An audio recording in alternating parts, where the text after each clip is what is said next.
Bien, muy buenos días y bienvenidos a esta séptima edición de Futuro en Español en Logroño. Como seguro que ustedes saben, Futuro en Español es un espacio para la reflexión sobre los valores compartidos por América Latina y España. Este es un foro que favorece el encuentro y la colaboración entre empresas e instituciones en torno a nuestro idioma común y además un evento que usa el idioma como puente entre las naciones de Iberoamérica para conectar culturas e ideas. Son ya, se dice pronto, 7 años reivindicando desde aquí, desde Logroño, el idioma común como puente de oportunidades a ambos lados del Atlántico. Una reivindicación que además el Grupo Vocento, a través de sus diarios regionales, realiza desde diferentes ciudades de España y también de América Latina. Es un foro para hablar de palabra, pero nos permiten 2 pinceladas de cifras, de números. 24 encuentros nacionales, 3 internacionales, 350 ponentes, más de 10.000 asistentes presenciales y cerca de 600 páginas impresas publicadas en los medios de Vocento. Pensamos de verdad que Futuro en Español se ha consolidado ya como una gran cita para la reflexión conjunta en torno al presente y al futuro de nuestro idioma compartido. Centrándonos ya en esta séptima edición de Logroño, me gustaría recordarles, 2 cositas. Que ayer disfrutamos de la proyección del largometraje Jericó, el infinito vuelo de los días, dirigido por Catalina Mesa, que nos va a acompañar hoy también, y que, por supuesto, celebramos la creación del Club de Amigos de Futuro en Español, un acto especialmente emocionante del que seguro vamos a hablar hoy aquí también. Les recuerdo que, como complemento a estos debates y en colaboración con el Museo ABC, desde el 10 de octubre está abierta al público en el Salón de Columnas de la BENE la exposición Greguerías Ilustradas de Ramón Gómez de la Serna, una sorprendente muestra que permite disfrutar de esas famosas greguerías y además de los dibujos originales que las acompañaban, que uniendo humor y metáfora suponen uno de los géneros literarios más personales de nuestro país, de nuestro idioma y, por supuesto, de Ramón Gómez de la Serna. La jornada de hoy se centra este año además en el papel de los medios de comunicación y de la creación artística y reunimos a destacadas personalidades del mundo del periodismo y de la cultura de ambos lados del Atlántico. A ellos les agradecemos su participación y les damos una calurosa bienvenida, agradecimiento y bienvenida que hacemos extensiva a las autoridades y a todos los asistentes a esta inauguración, así como, por supuesto, a nuestros patrocinadores: CAF, Banco de Desarrollo de América Latina, Gobierno de La Rioja, Fundación San Millán de la Cogolla, Ayuntamiento de Logroño, Universidad Internacional de La Rioja, UNIR, Cajamar y a otras entidades amigas y colaboradoras como la Fundación Chile-España, la Fundación García Márquez para el Nuevo Periodismo Iberoamericano, FNPI, y el Centro Nacional de Tecnología Alimentaria, CNTA. Así que, sin más, si les parece, vamos a proceder ya a iniciar este acto de inauguración, por lo que cedemos la palabra al director de Diario La Rioja, don José Luis Prusén. Un aplauso y muchas gracias.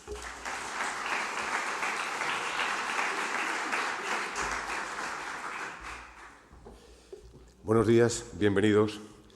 Alcaldesa de Logroño, delegado del Gobierno, vicerrector de la Universidad Internacional de La Rioja, queridos amigos.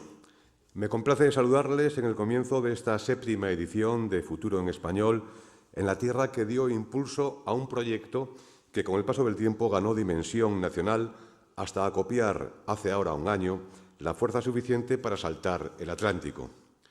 Chile y Colombia se han convertido ya en 2 referencias necesarias para comprender la talla de esta iniciativa que nació en La Rioja, llena de humildad en el sentido etimológico del término, es decir, muy pegada a la tierra, pero con la ambición y la generosidad necesarias para promover un debate sobre nuestra lengua y su proyección que ya entonces queríamos abordar con la mirada larga, pero con los oídos bien dispuestos para escuchar las aportaciones de la amplia comunidad hispanohablante que hoy ya suma 570 millones de personas en todo el mundo.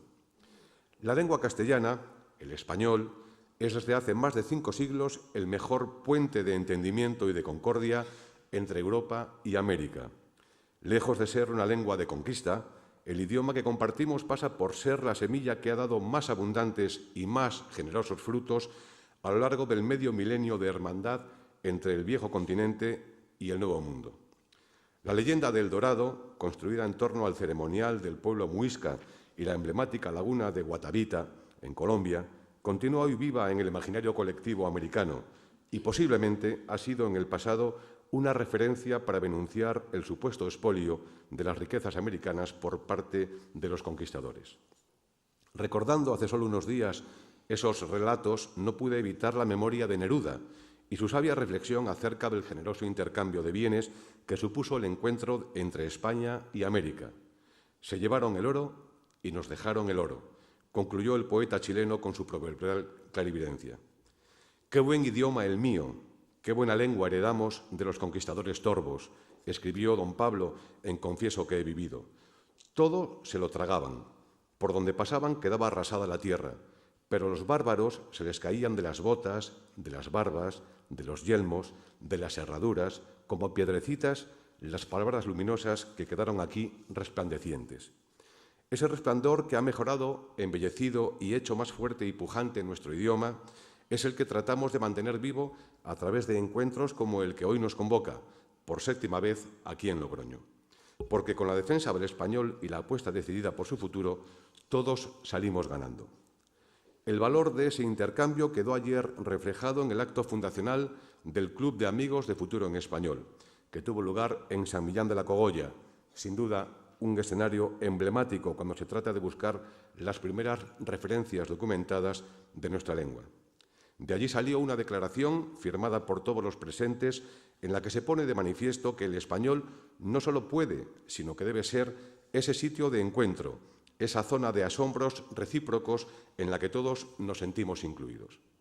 En esa línea, desde hace 7 años, Futuro en Español trata de ser un facilitador de las relaciones que a través de la cultura, de la creación literaria y artística, del periodismo, de la divulgación científica y tecnológica y de los intercambios empresariales permiten consolidar la certeza de que la lengua que compartimos a este y al otro lado del Atlántico es la verdadera patria de todos. Permítanme que abra, antes de terminar, un capítulo de agradecimiento para quienes, con su entusiasmo y con su apoyo, hacen posible que estos encuentros ganen pujanza y prestigio, edición a edición. En primer lugar, a CAF, el Banco de Desarrollo de América Latina, compañero de viaje que desde el primer momento ha aportado seguridad para acometer la travesía. Nuestro reconocimiento también para el Gobierno de La Rioja y para el Ayuntamiento de Logroño, dos instituciones que han sabido comprender el valor que la condición de cuna de la lengua castellana repercute en la imagen y en la proyección mundial de esta tierra. Y, por supuesto, nuestro testimonio de afecto para la Universidad Internacional de La Rioja, que hoy forma en español a través de Internet a más de 27.000 alumnos de todo el mundo, así como también, por supuesto, a Cajamar. Con el deseo de que estas 7ª jornadas de Futuro en Español sean provechosas para todos y ayuden a estrechar los lazos que teje la lengua que compartimos, les doy a todos la bienvenida y les deseo una feliz estancia en Logroño. Muchas gracias.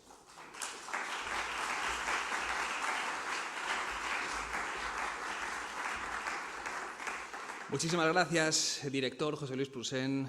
Continuamos con esta ronda de intervenciones. Recibimos con un aplauso al vicerrector de Desarrollo Académico de UNIR, Universidad Internacional de La Rioja, don Pedro Serna. Adelante, gracias.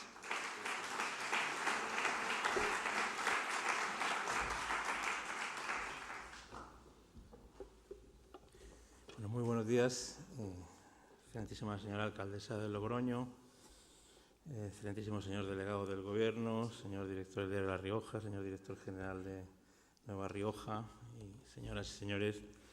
Es un honor para mí participar un año más en nombre de la Universidad Internacional de La Rioja en la inauguración de estas 7ª jornadas Futuro en Español.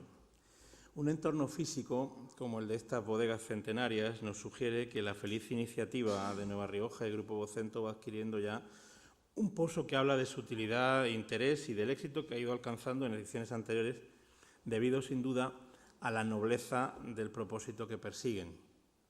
Hace ahora 2 años, el escritor mexicano Pablo Rafael escribía que el español, hablado por el 6,15% de la población mundial, se ubica en la lista de los 5 primeros, después del chino mandarín y por encima del inglés, el hindi y el árabe. El español es inigualable, decía, en el número de países que lo hablan como primera lengua, más de 20, y en constituir una región continental donde a un tiempo coinciden idioma y geografía, Latinoamérica. A estas cualidades se suman la idea de Iberoamérica como comunidad transatlántica, la influencia que el español ejerce en países no hispanohablantes, principalmente los Estados Unidos, donde 53 millones de personas hablan nuestro idioma, y Brasil, donde lo hacen 12 millones de personas, y la existencia de un universo de casi 500 millones de personas que hablan español en todo el mundo y que son nada más y nada menos que el resultado de la fuerza cultural y económica que dio origen a la primera globalización, aquella que empezó con el descubrimiento de América. Y más adelante añade que nuestra lengua, en términos digitales, es la que más expansión y posibilidades de negocio tiene en el mercado global. Y que si relacionamos la fórmula económica del comercio electrónico con las empresas culturales, informativas y creativas que trabajan en los territorios geográficos del español, educación, edición, industria audiovisual, medios de comunicación, veremos que nuestro idioma es una realidad que representa en torno al 15% del PIB de España, al 6% del de México y al 10,8% del PIB mundial. Hasta aquí la reflexión de este autor. La institución a la que represento hoy aquí comprueba esta gozosa realidad a diario. A día de hoy, los dos pilares que integran o sobre los que se constituye nuestro soporte vital, que son la tecnología por una parte y el idioma castellano por otra, han hecho posible que 15.000 de los más de 27.000 estudiantes que se forman hoy con nosotros sean hispanohablantes del otro lado del Atlántico y que nuestra universidad haya logrado ya tener hermanas menores en México y Colombia y esté cerca de incorporar a nuestro grupo de forma más o menos inmediata a otras en Perú y en Ecuador. Ese impulso nos permite haber tenido ya alumnos en más de 90 países, pues desde Iberoamérica nuestro idioma se extiende mucho más allá, a lo largo del orbe de la Tierra entero. El idioma, la lengua, es a la vez un signo de identidad y un instrumento de comunicación, un vehículo de comunicación. Así lo consideraba, por ejemplo, el gran escritor húngaro Sándor Márai, quien tras 2 exilios que se prolongaron durante la mayor parte de su vida, concluía que su única patria tangible era la lengua húngara. Puede que así sea, pero en el caso de nuestro idioma debemos hoy primar la dimensión de apertura, de comunicación sobre la identitaria. ¿Por qué es así? Porque los hispanohablantes hemos sabido construir a lo largo de más de 2 siglos muchas identidades nacionales diferentes, unidas por un hablar común que no solo nos separa, sino que une y que permite atravesar una frontera física detrás de otra hasta llegar a muchos y de ahí extenderse por todo el planeta a través de las redes comerciales, culturales, sociales y de comunicación. Al anteponer la comunicación sobre los aspectos identitarios, a diferencia de lo que otros tristemente vienen haciendo en nuestra nación desde hace un tiempo con su lengua propia, con las penosas consecuencias que estamos viviendo estos días, hemos dado lugar a una verdadera koiné, a un vehículo común para desarrollar nuestras actividades y negocios, pero también para transmitir sin fronteras el genio de nuestro pensamiento y de nuestro arte, así como nuestros sentimientos más íntimos. Es importante, el castellano goza de muy buena salud, no está en peligro, pero es muy importante que seamos cada día más conscientes de la riqueza que representa y que sigamos remando todos en la dirección de protegerlo y de cuidarlo con mimo. Y por eso el mensaje que me corresponde transmitir hoy aquí, en nombre de UNIR, es el mismo que os hice llegar hace 2 años cuando acababa de instalarme en esta maravillosa tierra logroñesa y riojana. Muchas gracias por seguir contando con nosotros.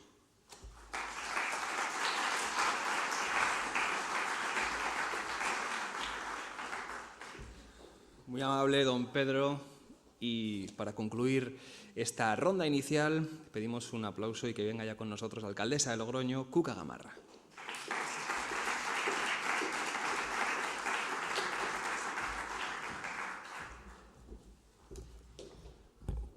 Delegado de Gobierno, director general del Grupo La Rioja, director del periódico La Rioja, vicerrector, autoridades que nos acompañáis, queridos amigos. En primer lugar, a mí me gustaría dar la bienvenida a esta ciudad, a Logroño, especialmente a todos aquellos que vais a compartir con nosotros estas jornadas. Fundamentalmente a quienes desde el otro lado del charco pues nos visitan, algunos por primera vez y otros porque les ha gustado la experiencia y saben que este es un proyecto vivo que sigue evolucionando. Bienvenidos a todos y yo lo que espero es que esta tierra de hospitalidad sepa estar a vuestra altura y que podáis disfrutar de nuestra manera de ser y de vivir. Por otro lado, quiero expresar mi agradecimiento al Grupo Vocento porque una vez más nos reúna en torno a algo tan importante para todos y tan nuestro como es nuestro idioma, el español, y sobre todo su futuro, que será el futuro de todos. No solo expresar mi agradecimiento porque nos vuelva a convocar, sino sinceramente felicitaros por el trabajo que estáis llevando a cabo. Hace 7 años Nos convocábamos todos con el objetivo y con la ambición, con los nervios de saber que estábamos poniendo algo en marcha, pero siempre con esa incertidumbre de no saber si seríamos capaces de hacerlo crecer entre todos. Yo creo que hoy tenéis que sentiros muy satisfechos de cómo está evolucionando un proyecto y cómo se va consolidando y convirtiéndose además en un referente en lo que significa la cita anual del entorno del español y el estudio sobre el mismo. Estos son unas jornadas que nos permiten, como decía, esa reflexión, ese debate y, sobre todo, el marcarnos nuevas metas. Hay algunas cifras que nos permiten llevar a cabo ese análisis. En primer lugar, si analizamos, como dice el Instituto Cervantes, en cuál es la cifra de hispanoparlantes que el 2016 nos dejó. Y nos dejó la cifra de 567 millones de personas hablando este mismo idioma, este rico idioma. Somos, por tanto, potenciales usuarios de una lengua común y de un mecanismo que nos une. De esos 567 millones de personas, hay 21 millones que son estudiantes en estos momentos de esta lengua. Y, por tanto, lo que nos permite ver es que tenemos y generamos un interés más allá de nosotros mismos. Pero es cierto también que lo importante de un idioma no es solo cuántas personas lo hablamos, sino qué se dice, qué se escribe en torno a ese idioma. Esa es la calidad, la excelencia sobre el futuro también que tenemos que debatir. Y, cómo no, qué elemento tiene o qué factor tiene dentro de nuestra economía. Los estudios también demuestran que el hablar el español, el compartir el español, multiplica por 4 las relaciones económicas y que además el 80% de las empresas exportadoras españolas creen que el mercado en el que el destino comparte la lengua también facilita esa actividad internacional. Por lo tanto, estamos hablando de nuestra cultura, de nuestras raíces, de algo que nos une como una sociedad mucho más amplia que un territorio, pero sin duda alguna estamos hablando también de un elemento con gran valor económico y que debemos también verlo desde esa perspectiva de la capacidad que tenemos todos aquellos que hablamos este idioma de crecer económicamente desde un planteamiento de las relaciones bilaterales por compartirlo. Quiero centrarme también en lo que significa el español en Internet y, por tanto, en el momento actual, en una digitalización que no está dejando a ningún sector al margen de una revolución. Y la lengua no puede estar al margen de esa gran revolución que es Internet. Somos la tercera lengua en la red, la segunda lengua en las redes sociales, en Facebook o en Twitter, pero tenemos que ser conscientes de que debemos trabajar en qué se dice, cómo se dice, quién lee, quién escribe, qué se lee en torno a nuestro idioma, con nuestro idioma en la red. Ese es uno de los retos que como ciudad nos hemos marcado, siendo muy conscientes que tenemos una responsabilidad que va más allá de decir hablamos castellano o hablamos español. Es la responsabilidad de saber que somos la capital de la región que es la cuna de nuestra lengua. Y, por tanto, eso nos tiene que dar la responsabilidad de liderar también e implicarnos como ayuntamiento en ese futuro y en ese futuro que la red puede facilitar a nuestro idioma. Este planteamiento nos llevó a abordar de la mano de Dialnet un proyecto que se llama Hispadoc. Un proyecto que nos ha permitido que hoy contemos y que haya nacido aquí, que cuente toda la comunidad hispanohablante de una biblioteca digital en la que se recoge todas aquellas publicaciones desde el ámbito científico que tienen que ver con un objeto, y es nuestro propio idioma. Toda la investigación sobre el español recogida y digitalizada en una misma biblioteca, en un mismo repositorio. Yo quiero aprovechar para dar cuentas aquí, en este foro, de lo que hemos conseguido. Y si el año pasado contábamos con 47.000 referencias bibliográficas, un año después contamos en ese instrumento abierto al mundo, que es Hispadoc, con 72.200 referencias bibliográficas y 4.184 tesis doctorales sobre la filología hispánica. Es nuestra manera de contribuir a que el futuro del español exista y sea potente. Pero queremos seguir haciéndolo y vamos a utilizar el mismo instrumento. Lo vamos a hacer con 2 nuevos proyectos. Uno se llama el Portal Científico de La Rioja y lo que busca es aglutinar todo lo que tenga que ver con la literatura científica, para que sea también un elemento que fortalezca nuestro idioma desde el punto de vista de la investigación, también en la red.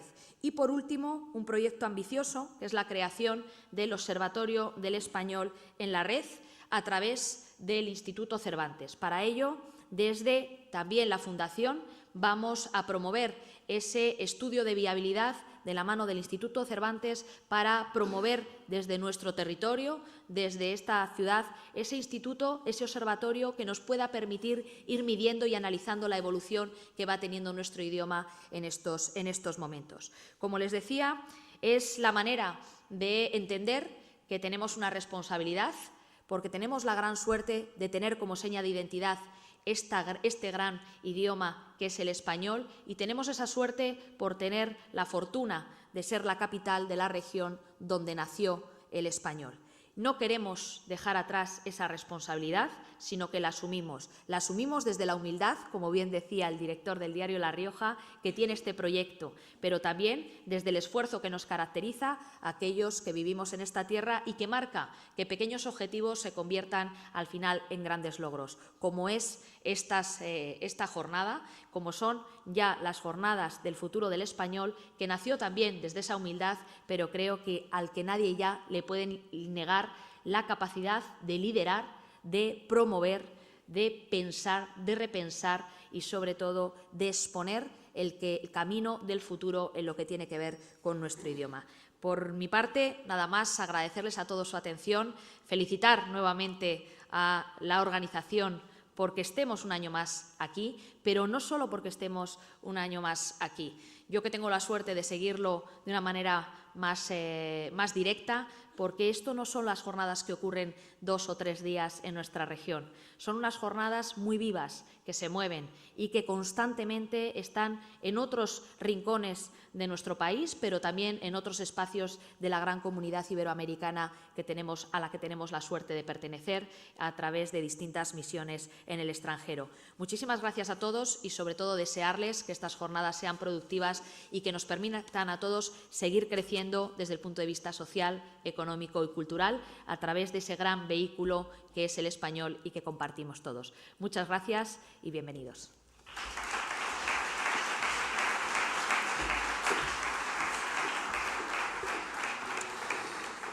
Muchísimas gracias, alcaldesa. Bueno, pues dicho lo cual, queda ya inaugurada oficialmente esta 7ª edición de Futuro en Español.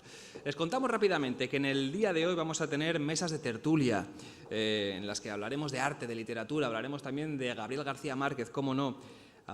Por la tarde, talleres de periodismo en el espacio Lagares. Yo creo que van a estar muy interesantes. Y, por cierto, lo ha señalado la alcaldesa, ha hablado de nuevas tecnologías de Internet. Mandamos también un saludo muy especial a aquellos que nos están siguiendo a través de Internet, de redes sociales y en ese dispositivo siempre especial para Futuro en Español de los medios regionales del Grupo Vocento. Bueno, pues vamos ya con la primera de las conferencias. Yo creo que va a ser especialmente interesante. Tenemos a un sociólogo, experto en cultura y comunicación venezolano, que ha desarrollado parte de su labor periodística en el diario El Nacional y que, al igual que muchos de sus compañeros, tuvo que abandonar Venezuela. En su opinión, él ha dicho que el chavismo es un modelo híbrido que consiste en intentar ejercer las lógicas del pensamiento totalitario, pero manteniendo en lo posible el antifaz democrático, destruyendo al mismo tiempo la democracia. El objetivo de la conferencia, que lleva por título Experimento Venezuela, los totalitarismos del siglo XXI, es explicar cuáles son los mecanismos que el régimen venezolano utiliza para lograrlo. Como ven, yo creo que va a ser muy provechosa esta charla, muy interesante. Les pido un fuerte aplauso para recibir ya a Tulio Hernández. Adelante, Tulio. Bienvenido.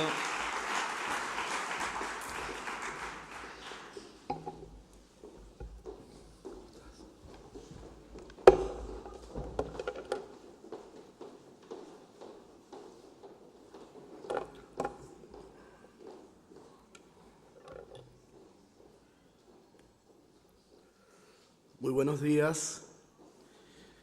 En primer lugar, quiero agradecer a los organizadores del evento, al Grupo Vocento y a todos los demás que organizan este encuentro y esta celebración de la lengua común que nos une, no solamente por el trabajo que desarrollan, que es extraordinario, sino por ofrecerle a un venezolano la oportunidad de explicar en estos 25 minutos que me corresponden qué es lo que está ocurriendo en Venezuela.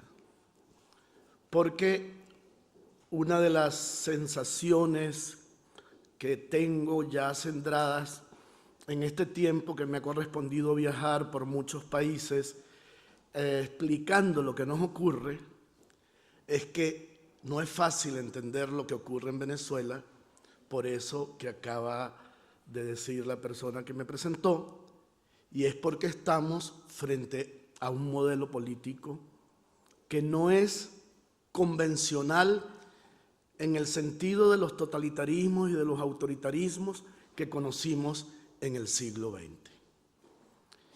Y lo segundo de lo que quiero hablar, será con lo que quiero concluir, es que a partir de la experiencia que hemos tenido los venezolanos, nos gustaría advertirles, alertarles a los ciudadanos de otros países que las democracias ni son eternas ni están blindadas, que las democracias necesitan, como las relaciones, como el amor, como las matas, ser cuidadas, ser alimentadas, porque un día puede uno despertarse y no tenerlas.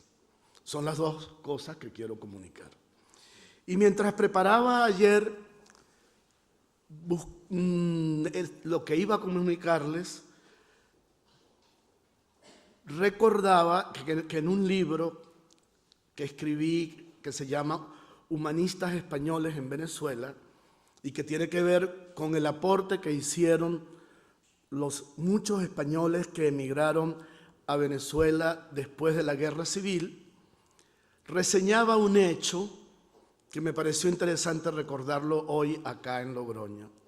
Y es que en el mismo octubre, pero de 1948, frente a las costas venezolanas, estaban atracados 25 embarcaciones atestadas de migrantes españoles, básicamente de canarios, que esperaban por el permiso del gobierno venezolano para bajar a Venezuela. Bueno, ese permiso se les dio. Venezuela se convirtió en uno de los destinos más buscados por los emigrantes europeos, españoles, italianos, portugueses, pero también por muchos latinoamericanos, y en cambio, 60 y casi 70 años después, hoy en día, el fenómeno es inverso.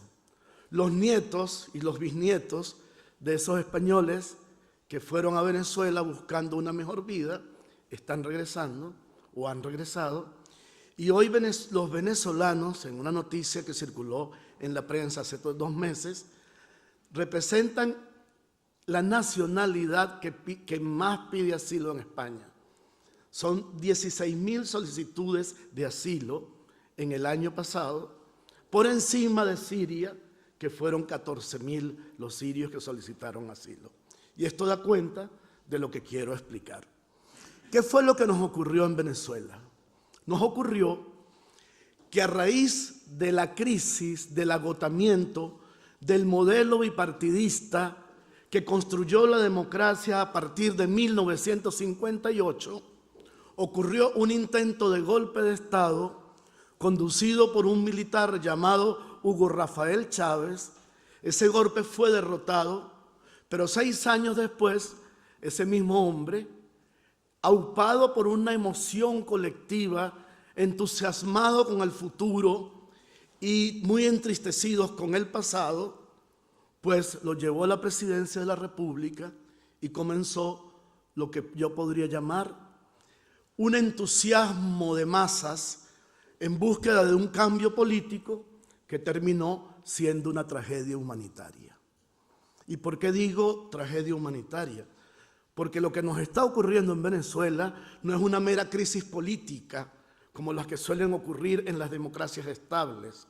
Es una tragedia humanitaria que tiene manifestaciones de todo tipo, unas políticas directamente, en el hecho de que tenemos cerca de 600 presos políticos, la mayoría de ellos sin proceso judicial debido, que tenemos 2.200.000 personas que se han ido del país, buena parte de ellas gente muy bien formada académicamente, con doctorados, con posgrados, que tenemos la inflación más alta del planeta y que tenemos que en las mañanas la gente se levanta y tiene que hacer hasta 3 horas de cola para comprar una cosa tan sencilla como un kilo de leche, un kilo de café, 1 litro de leche, y que tenemos gente que se muere. Les parecerá a ustedes extraño y grotesco, pero es así. Gente que se muere simplemente porque no consigue un medicamento, un antibiótico, una química para el tratamiento del cáncer, y tenemos además una situación de secuestro político de un país donde el gobierno decide si hace o no hace elecciones y donde además decide quién gana y quién las pierde. ¿Qué ocurrió entonces? ¿Por qué eso que leyó quien me presentó? Digo que que estamos frente a un modelo político complejo, que visto de lejos incluso algunos les seduce, algunas izquierdas escolares, académicas, europeas y latinoamericanas les seduce el modelo, porque tiene un discurso basado en la justicia social y un discurso antiimperialista que suscita muchos apoyos. Pero ¿cuál es la verdad? La verdad es que se trata de lo que a algunos nos gusta denominar totalitarismo del siglo XXI, para designar que uno no es como las dictaduras, no tiene esa cosa dramática de las dictaduras que elimina y suspende la política, elimina y suspende los partidos políticos, deja de hacer elecciones.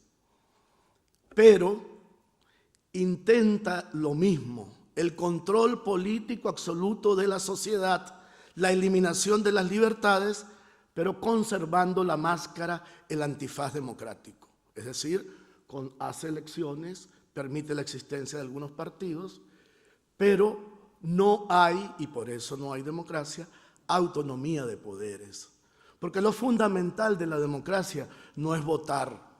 Lo fundamental de la democracia es que hayan poderes autónomos, de modo que ningún poder se imponga sobre el resto de la sociedad sin vigilancia, sin control y sin restricciones.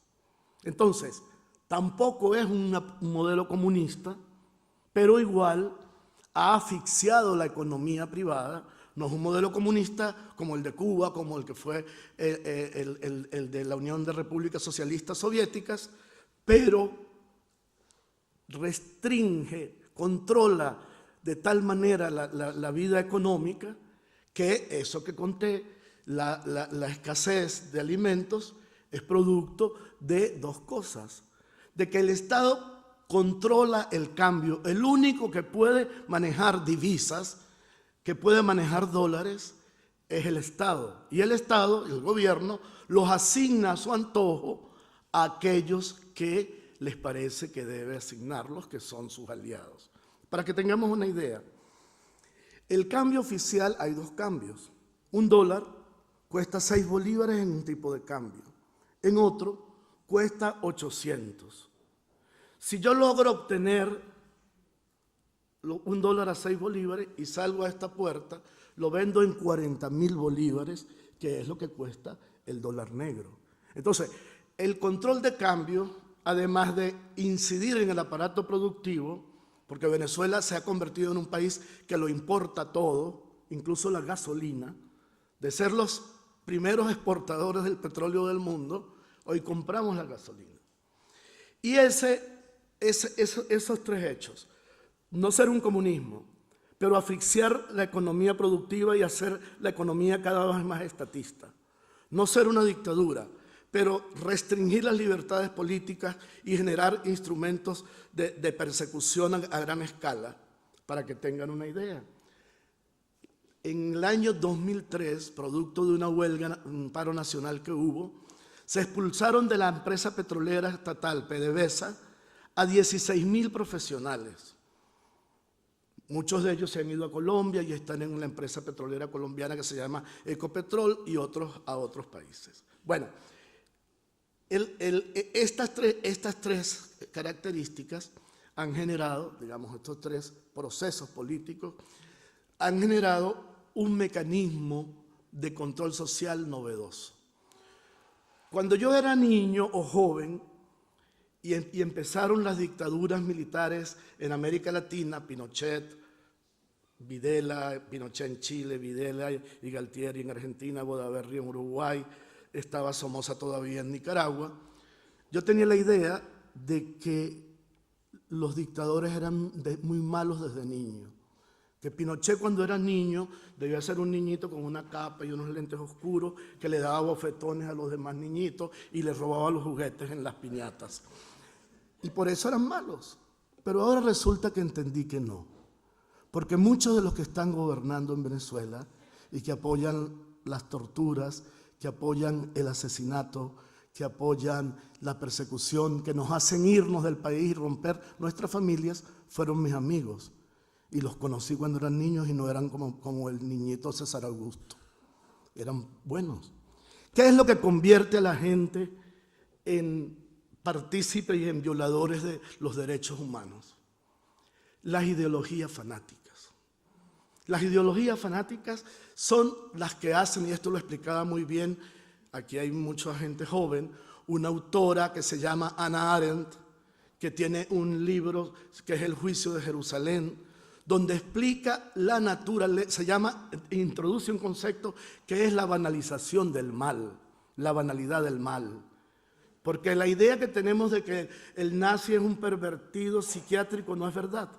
Lo pervertido es la lógica totalitaria del sistema que hace que se justifiquen, se autojustifiquen moralmente cualquier tipo de daño que se le inflige al otro, porque, y esta es una definición extraordinaria del totalitarismo, que la introdujo un teórico franco-belga llamado Todorov, el totalitarismo es la imposición del bien. El totalitarismo es que alguien, un caudillo, un mesías, una logia militar, un partido, decide qué es lo que el bien para una sociedad y se la impone, no la debate, porque si la debatiera sería democrático. Yo decido cuál es el bien y lo impongo, pero para imponerlo tengo que demostrar, que es la base de toda opresión totalitaria, que hay una parte de la sociedad que no quiere el bien, que son enemigos, que son traidores, que son hijos del mal. En Cuba los llamaban gusanos, en Venezuela escuálidos, en Chile perseguían a los comunistas y en el comunismo a los judíos y a los no comunistas y a los homosexuales. El otro se convierte en una amenaza, el que no piensa como yo se convierte en una amenaza y por lo tanto debo eliminarlo, ya sea moral, ya sea económica, ya sea política y ya sea físicamente si es necesario. Eso es el totalitarismo. Pero el nuestro mutó, y ayer conversaba con uno de los participantes en este evento, y el primer antecedente de los neototalitarismos en América Latina es Fujimori, en el Perú, que empezó utilizando una llegada democrática, porque no olvidemos que Hitler también llegó por elecciones, utilizando una estrategia democrática, fue llevando el país a los mismos métodos o a métodos análogos a los de las dictaduras que antes habían sacudido América Latina. ¿Cuáles son esos métodos? Como tengo poco tiempo, voy a centrarme en el tema de las comunicaciones. El método es así: una dictadura o una revolución son como el zarpazo del tigre, son sangrientas, inmediatas, evidentes, definitivas. En cambio, los neoautoritarismos, los neototalitarismos, son como la boa constrictor, que envuelve a la víctima y la va asfixiando lentamente, y no es tan evidente su muerte inmediata, ni es tan sangrienta, ni es tan dramática. En el caso nuestro, es un sistema de tenazas que poco a poco van asfixiando a la sociedad, porque el proyecto inicial, que era el de un golpe de Estado, fracasó, y después el proyecto totalitario ha tenido que hacerse con el corsé, con la camisa de fuerza de las reglas de juego democráticas que cada vez se violan más. Son 7 tenazas. Una tenaza económica que va asfixiando el sistema productivo y haciendo que existan cada vez menos empresas, menos productividad, y haciendo más dependiente a la sociedad de la lógica del Estado. Una tenaza policial que hace que cada vez más gente esté cercada, no solamente por las policías institucionales. En Venezuela existe lo que se llaman los colectivos, que son grupos de civiles armados dedicados a apalear, a maltratar, a perseguir a la gente que sale a protestar en la calle. Son grupos inspirados en el modelo de la camisa negra de Mussolini. Una tercera tenaza, que es la tenaza comunicacional, que consiste en ir teniendo el control pleno de todo el sistema de medios, pero no a la manera de las dictaduras, porque las dictaduras actuaban bajo censura previa. Tampoco a la manera de los comunismos, porque en los comunismos simplemente no hay medios privados, los medios son del Estado y el Estado es del partido y el partido se supone que representa al pueblo. Se hace a través de mecanismos sutiles que van desde la compra de los medios privados por parte de empresarios para ponerlos al servicio del gobierno. Hoy en día la prensa en Venezuela ha caído a unos niveles de circulación mínimo porque la gente no quiere leer una cosa que parece más bien un boletín oficial del partido de gobierno. Y el otro método es la persecución a periodistas. Para que ustedes tengan una idea, en este momento en Madrid, la Asociación de Periodistas Venezolanos tiene 220 miembros, porque han tenido que irse en masa, no hay trabajo, no hay empleo, no contratan al que es disidente. Y el otro mecanismo de control es el de las cadenas radioeléctricas. Prácticamente todos los días, y esto lo inauguró Hugo Chávez y lo ha continuado Maduro, el presidente habla en televisión y radio, y todos los canales del país tienen que conectarse y reproducir esa transmisión. Ustedes saben, por ejemplo, que en Venezuela y en casi toda América Latina la telenovela es aquí le dicen culebrones, ¿no? Es una institución muy importante. Entonces puede ser que usted esté el momento en que Mamá Dolores le va a confesar a Albertico Limonta que es su madre, y en ese momento entra la cara de Maduro. Y te perturba la noticia que estabas esperando desde hacía 3 meses. Porque eso que da risa, pero es dramático. Porque también puede ser en el momento de un gol. Entonces, o de un jonrón en béisbol. Ese sistema de control de las comunicaciones también tiene el mismo rasgo del neoautoritarismo. Pareciera que hay libertades. Por ejemplo, un control de los periódicos, como hay control de cambio y como allá no se produce papel, es negándole los dólares para que compre el papel. El periódico en que yo trabajo funciona porque varios periódicos colombianos le envían papel como un acto de solidaridad a ese periódico venezolano. Y la otra tenaza es la jurídica. En Venezuela las leyes, los jueces son los nuevos esbirros, los torturadores son los jueces, que a través del manejo arbitrario de los procesos judiciales han convertido la ley en un instrumento político. Para ir cerrando, el neoautoritarismo, el neototalitarismo, que es el modelo que existe en este momento en Venezuela, al final lleva a las mismas consecuencias con diferencias de grado y con diferencias de método, porque en la era de Internet no se puede llevar a tanta gente a las cámaras de gas, no se puede asesinar a gente en masas en un estadio, es un modelo de simulación, pero que al final conduce a las mismas consecuencias que son las privaciones de la libertad, las persecuciones, la migración en masa, el hambre, la desesperación y sobre todo el dolor profundo que le produce a los miembros de una sociedad sentir que su país se les está yendo de las manos,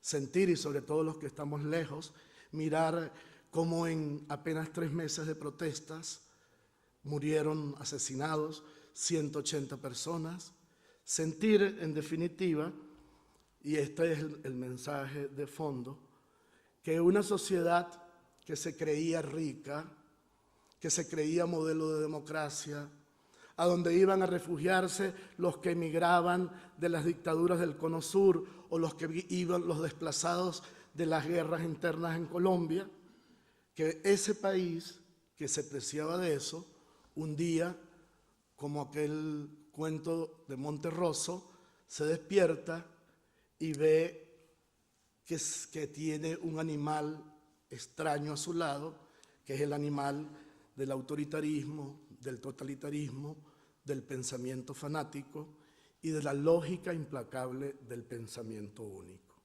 Eso era lo que quería comunicarles y espero haber estado en los 25 minutos correctamente. Muchas gracias.